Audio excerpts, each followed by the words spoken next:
Lokasinya berada di bagian selatan kota Takalar, dikenal dengan nama Kampung Sandi atau Lingkungan Sandi, berjarak sekitar 5 km dari kantor Bupati Takalar.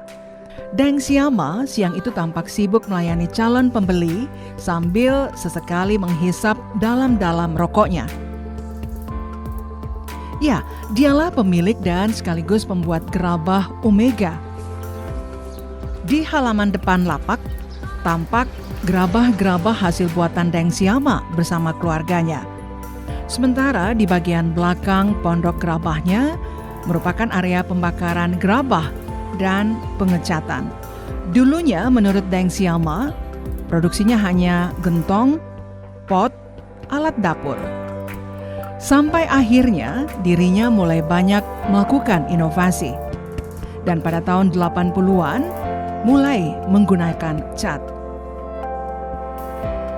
Saat ini produksi gerabah Omega Deng Siama sudah dipasarkan hampir ke seluruh wilayah Sulawesi Selatan dengan harga dan model yang bervariasi. Mulai Rp10.000 ukuran kecil hingga Rp50.000 untuk ukuran besar. Produk gerabah Omega pun juga sudah dipasarkan melalui media sosial.